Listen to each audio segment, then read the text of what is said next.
Greetings friends, That Gaming Author here, and welcome to another episode of Let's Play Pokemon Crystal. In the last episode, we did yet another grinding episode. Got some of our team to be a little stronger. So far, they're having a bit of difficulty, so to say, probably because I'm spending a lot of time focusing too much on getting them strong, but, you know, it do how it be sometimes, because that's grammar. And in this episode, that's exactly what we're doing today.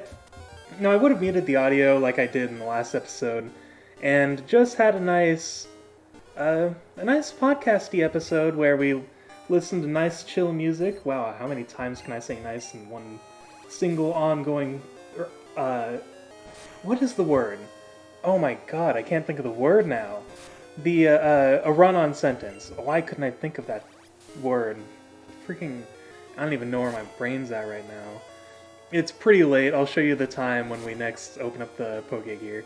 But I would have done another episode like that, but watching over it last time, I didn't even finish watching the episode, to be completely honest. I was actually kind of annoyed with myself because I remember explicitly in that video saying, oh, I feel like the music's too loud. The music might overpower my commentary.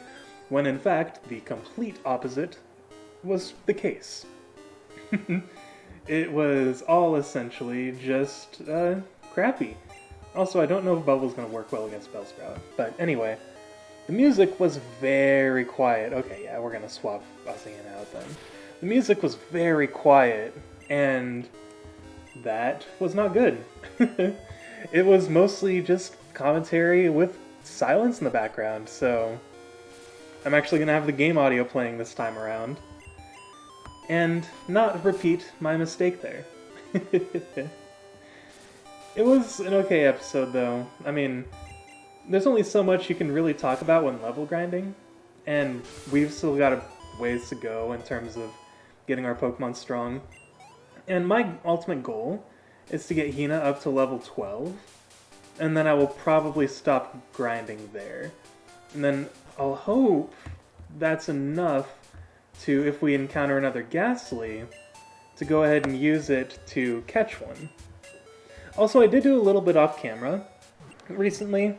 I didn't necessarily do much grinding, but I did end up encountering another new Pokemon out at night. So, here, let's go ahead and stop like I promised I would. So yeah, it's 10:52 at night. It's pretty late. And I went and stocked up on Pokeballs. So that was a thing. Also, you know what? I think I'm actually going to stop grinding Hina here and swap her out for Treble. And Sieg will probably be next, so we'll do that. And we'll swap you out for Kokichi. I don't remember why I have Ouroboros in the party, but, you know, I suppose we'll find out at some point. I know that we took the Onix out of the party because of reasons. I think I did swap my party around for one reason or another. I know I took one Pokemon out to put Hina in the party, if I recall correctly, because when we caught her, the party was already full, so we had to go to the PC and, well, get some new ones out. So that's ultimately what happened. And now, it's just a matter of getting our current team stronger. And that shouldn't take too much longer. I think I want to get at least everyone up to level 11 before we finally take on the gym leader. And that may be a bit of a lofty goal, but, you know, we'll try. Also, I was thinking about something recently. I realized why I guess I've been feeling kind of inadequate in terms of this playthrough compared to my old one, because in my old one, I mean, by this time, chronologically, I was probably already on the second or third gym leader already. Whereas here, it just feels like we're moving at a snail's pace. And I realized why that's the case. When I was a kid, and I was playing this, I feel like I just had a lot more spare time. Or I wasn't doing as much with my spare time, that is. You know, I was still going to school, I had homework to do, but, I mean, to be honest, I was not exactly a model high school student, so a lot of the homework that I had, I never actually did, and would play video games instead. And I would just record my experience playing some of those games, because I was an aspiring Let's Player. Which, I mean, can you really call yourself an aspiring Let's Player if you're already doing Let's Plays? I feel like there's some sort of weird philosophy to discuss there. Like, you're already a Let's Player. I feel like if you call yourself an aspiring Let's Player, you're probably someone who's spending all your time preparing for one, and not actually taking time to do the action itself. So, that's a bit of an aside. My whole point is, as an adult now, I've got a lot more on my plate, so to say. You know, I'm working full-time again, which is a bit of a new development. I think just 2 episodes ago, I was still working at my part-time job. I think. These episodes are so spread apart that I kind of forget where they lie chronologically, but, you know, I'm sure I'll look at the playlist and see very clearly where things lie on the chronology scale, and see where I was in life a couple episodes ago. Because a lot's happened in just a few weeks, and, I mean, tomorrow starts week 3 of my new job, which is also the final week of training, so pretty soon we'll have the training wheels off and we'll be officially starting the job. I mean, even though we've already started the job. I keep going on tangents, but to be honest, in a level grinding episode, it's really not that bad. I feel like it's okay to go on tangents in these episodes. What I mean to say is that, you know, I've got a full-time job now. I have multiple projects going on at once. I'm trying to be more consistent about filming vlogs. After this morning, I'm actually considering recording 1 vlog a day and just making it a bit of a longer vlog.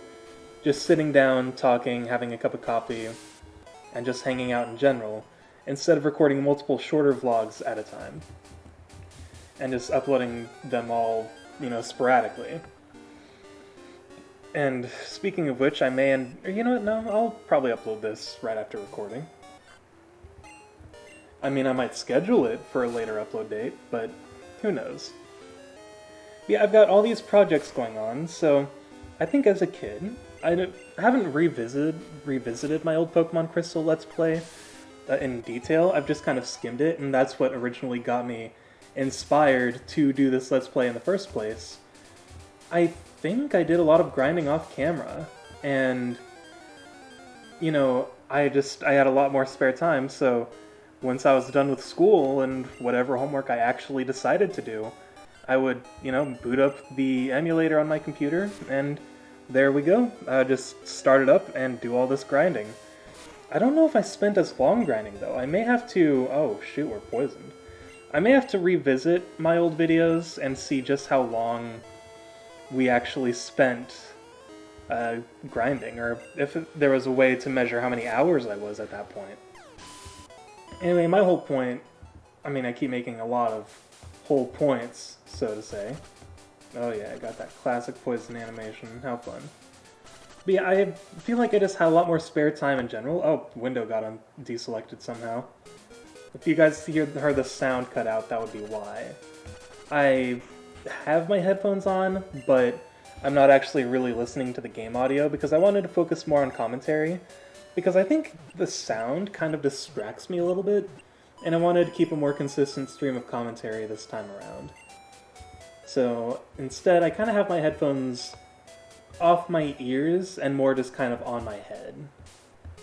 But I just haven't had as much time to grind, and with my new job, technically I could probably find the time to do it in between, you know, sessions or whatever, maybe during breaks, but I feel like I'm a little more focused on work while I'm at work.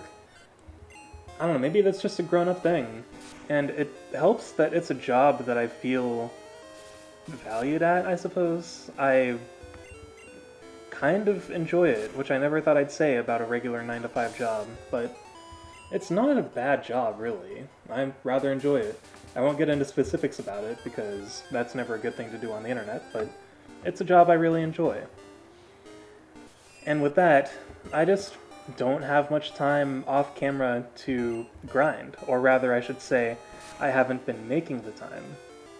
If you saw my last vlog, you might have heard that I've been going through a lot of stressful things, you know, my taxes, which I filed a month ago, not being accepted, so I needed to redo it, and I ran into all sorts of trouble until I had a whole day of anxiety, essentially, until I finally figured out what the problem was and what the resolution would be. And then on top of that, working a new job, talking to customers again, it's a little strange after I've spent so long just kind of hiding away. And then on top of that, and on top of the previous thing, we are essentially being forced to move because our landlord is selling our current house, so we need somewhere else to live. And we've been finding a lot of really nice places, a lot of nice pet-friendly places. They're a little on the expensive side, but honestly most houses are, so I think we're just going to take what we can get at this point. And I'll just be grateful to have a home. I've lived with my mom for so long, and there was a 4-month span where I wasn't living with her, but we were living with Kayla's family in Ohio. And that was about it, but I consider that more of some sort of experience rather than, what would you call it? Rather than actually living there. Sorry, I'm getting a little focused on the game at times, so if I stumble on my words, that would be the exact reason why. It happens. I'm sure you guys understand. But I am looking forward to us getting our own place, regardless of how stressful the circumstances may be. We have a lot to move out, though. We kind of have a pretty big house right now, and we have a lot of stuff in it. And I'm sure a lot of that stuff will probably end up throwing away or giving away or something along those lines, but I'm glad to know we have enough, basic furniture and stuff to bring to a new home to kind of get our own fresh start, so to say. We have a full bed, we've got a couch, a nice chair. We have 2 TVs because we have 3 in the home, but one of them belongs to my mom. Technically 2 of them do, but my mom wants us to take the one in her room. So that's probably what we're going to do. Also, you may hear Kayla in the background. I think one of the cats are messing with her. So if you hear her, that's probably why. You gotta love those cats, though. Also, this fight might get treble up to level 11. If so, that'd be perfect, because I think I'll just have everyone stop at level 11. Oh, come on. Let's see how close we are.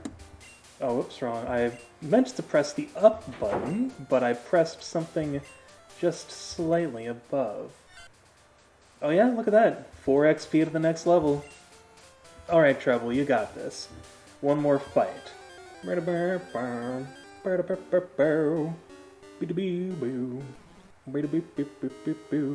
won't sing the full song because I know that YouTube is very strict about music and stuff, and I know that I won't sing on key, even though I'm kind of on key right now, sort of. I swear, if that's enough to get me a copyright strike, I will be very disappointed. It's been a while since I just kind of randomly broke out in song on a YouTube video. Oh, quick attack, nice. Man, Treble is still so weak though. I feel like that's kind of my biggest concern with Treble at the moment. It just feels like he doesn't have, or they don't have the strength. Ooh, I meant to go down, not press that. And we don't really need Ouroboros. Why are you in the party? I'll do some grinding for Sieg, and then I may do some reorganizing in the PC, see where we're going, and why things are the way they are, so to say. Alright, well, we're grinding for a bird or flying type, so chances are that anything the Spinnerat can throw at us won't really do much, unless he poisons Sieg right away. Okay. I was honestly waiting for myself to be Jinx, just based on me saying that alone. It's fun. Doing Let's Plays is a fun activity that I thoroughly enjoy, and am not frustrated by at all, due to poor luck or anything along those lines. Most of that was genuine. Alright, let's see. I don't know if... Plan doesn't really do much to for flying types, does it? Okay. Oh, okay. Well, that's good to know. So does that mean flying types are effective against plant types, or would that not be the case? Or grass types?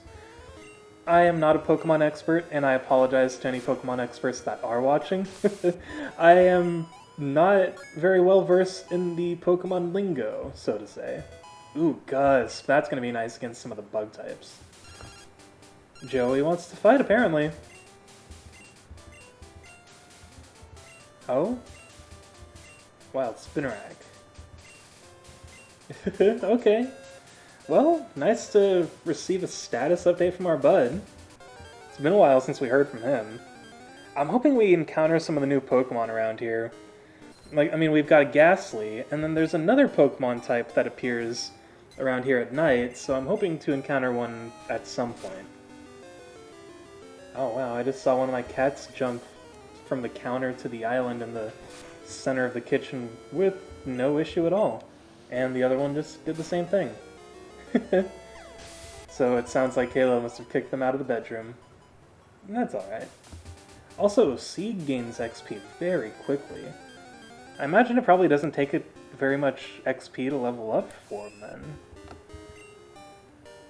Alright, let's go for Gust and see how much damage we deal. I'm kind of curious now. It's also kind of interesting that Pidgey learns Gust this late, when, you know, in the original first gen, Gust was Pidgey's first move. At least in the original version. I think they changed that in Fire Red and Leaf Green, probably because of this game, because, you know, Pidgey doesn't start immediately with Gust. It was probably a buff because, I mean, you face a lot of bug types early on, so it makes sense that they don't want you to be too overpowered at the beginning of the game. Oh, not very effective, huh? Alright, let's go ahead and tackle him one more time. Alright, nice. Also, today, I watched the movie Dead Poets Society for the first time, and I am very surprised I hadn't seen that movie before. I feel like that movie was made for me. It was such an amazing interpretation of not only what it means to make art and be an artist of any kind, but the general message of just being willing to think for yourself and understand what's best for you is an amazing lesson. And that whole movie, I just found myself incredibly moved by pretty much everything.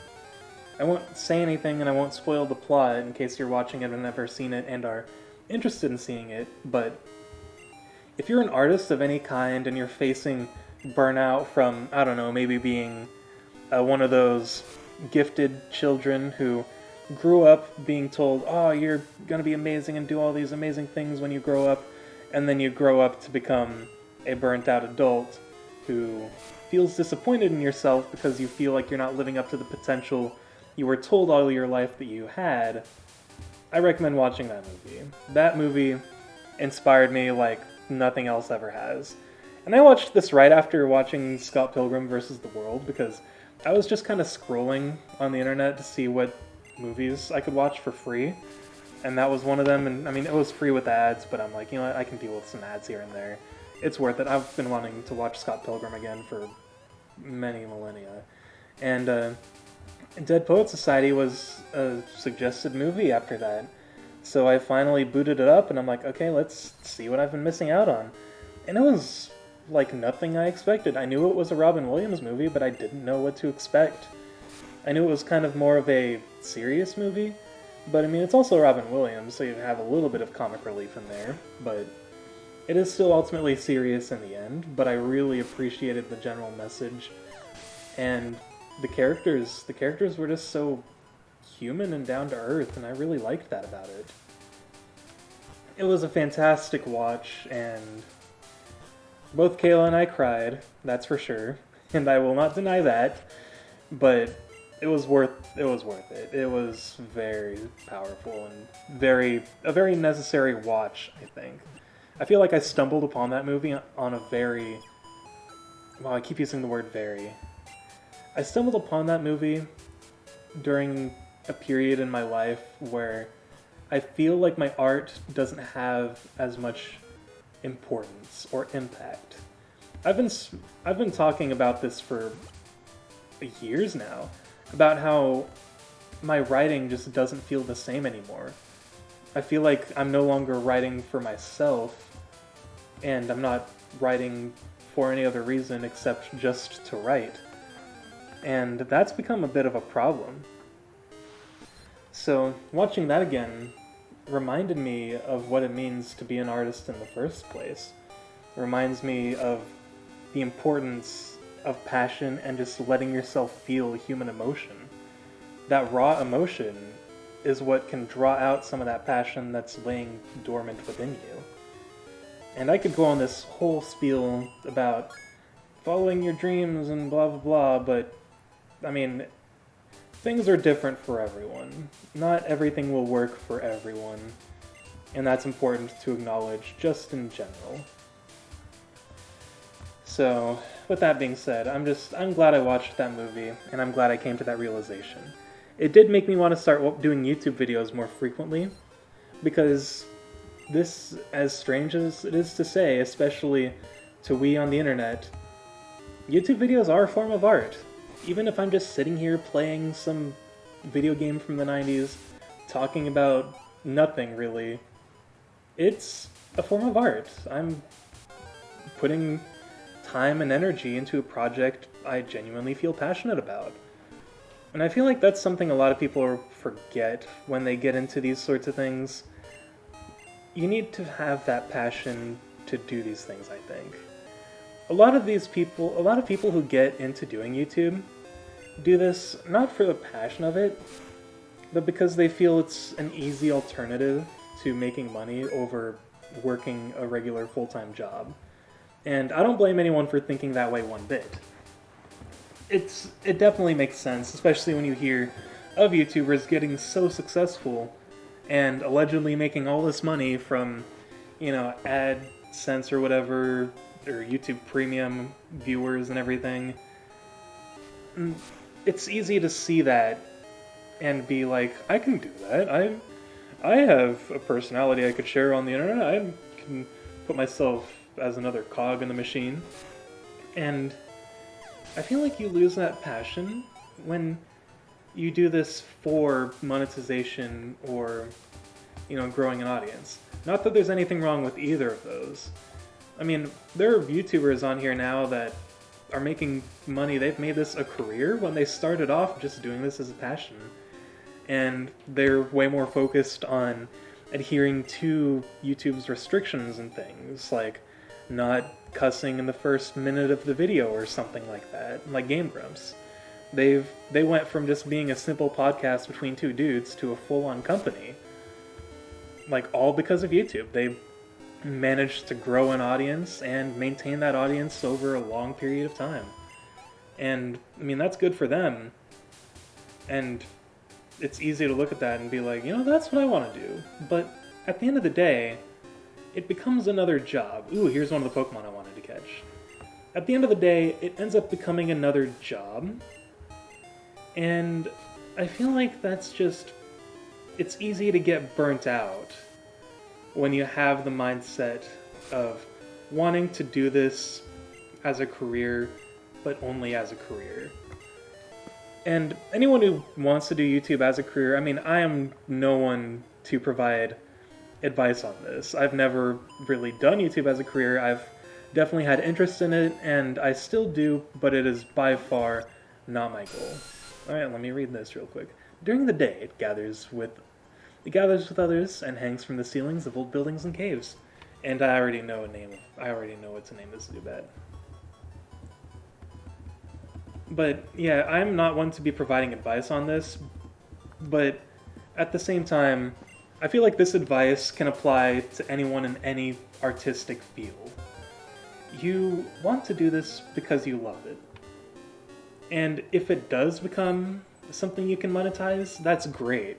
Just don't lose your passion for it. Remember, just have fun with what you're doing. And I'm having fun doing this. The only reason I haven't really been doing these very frequently is, like I said, I just haven't been making the time for it. I feel like I've been sort of prioritizing other things in my life, but this is something I want to do, and this is something I genuinely enjoy doing, and I hope it's something you guys genuinely enjoy watching.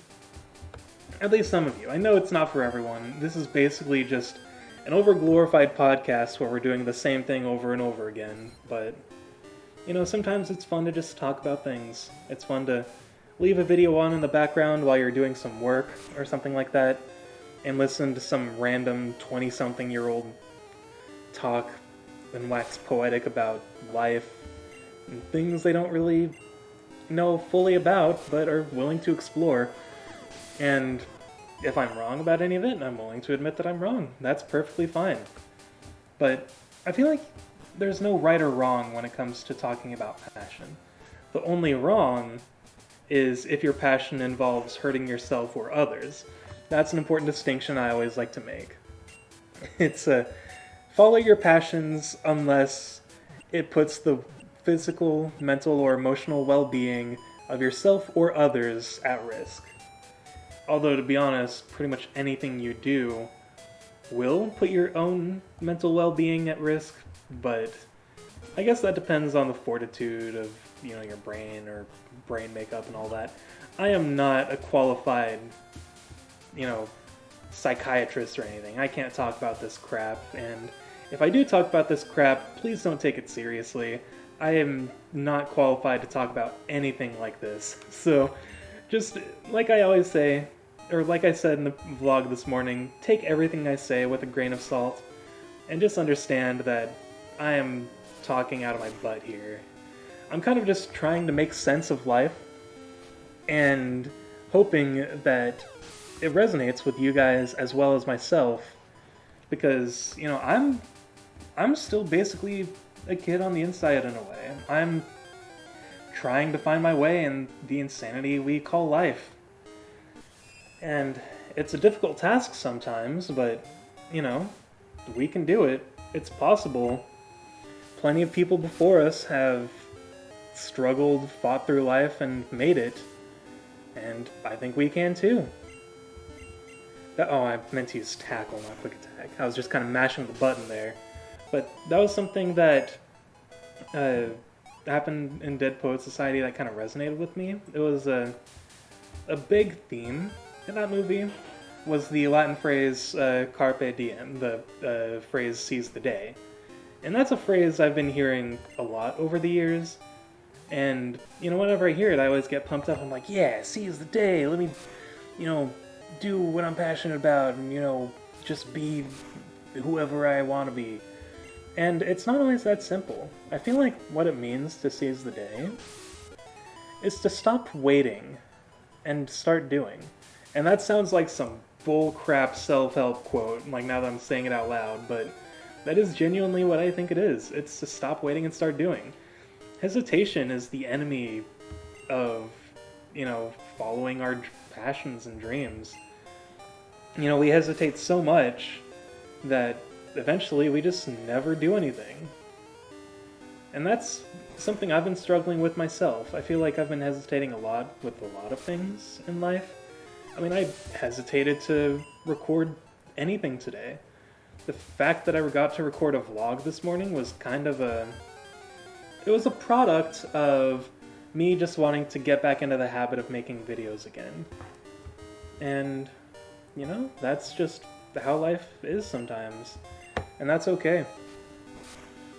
We all sort of live different lives, and I don't know where I'm going with this anymore because I'm getting a little spaced out. It's getting later, I'm getting more tired, so my words may be a little less coherent by the end of this video. But at the end of the day, we all have an artist inside of us. Figuratively, not literally. Don't take that literally, because I know how people on the internet can be. Like, you got those contrarians who are like, oh, I have an artist inside me, how do I get them out? Do I just poof them out? I don't know what happened there. I feel like I just channeled my inner Aaron Hansen. But my point is that we all have the capacity for creation, and there are so many forms of art. Like, you don't have to draw to be an artist, you don't have to write. Sometimes your art form is your voice. Maybe you're a singer. Maybe you're a podcaster who has a message you want to spread, hopefully a positive one.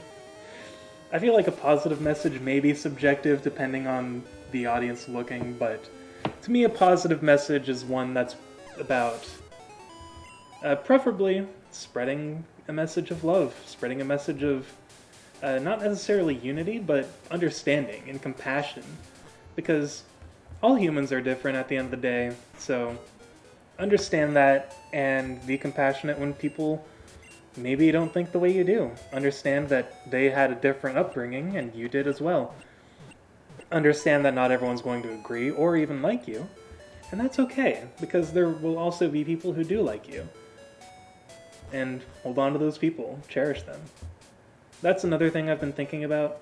I've been wanting to reconnect with old friends in general, because I've realized that, I have a great life. I'm grateful for what I have, for who I have. I have an amazing family, and I mean, Kayla's in my life. She's wonderful. But I was thinking about it, and I realized that I don't really have a lot of the friends that I use, or I don't spend time with friends like I used to. It may have been a result of the pandemic, or may have just been something else, but I have not been nearly as social as I once was. And that is strange to say because I feel like I was never social in the first place. But thinking about it all, I realized there was a lot that I had that I feel I may have took for granted. I had many friends that I loved and still love to this day, but I just haven't been in contact with them.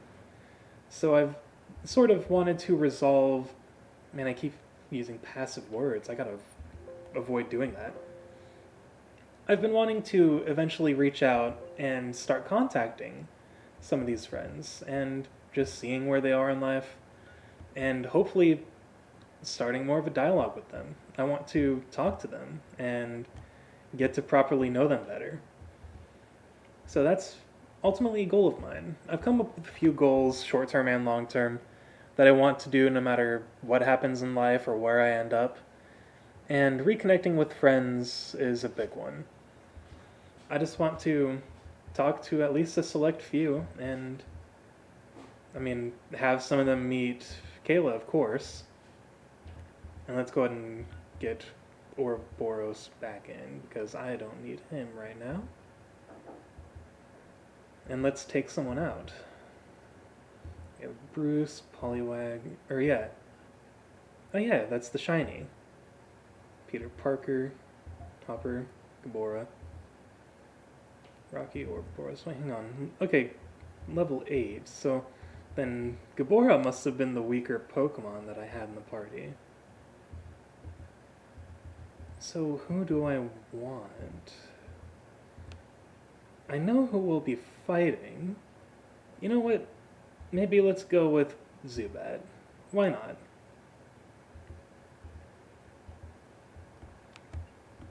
But yeah, reconnecting with old friends is ultimately a goal of mine, and I hope I can do that sometime soon.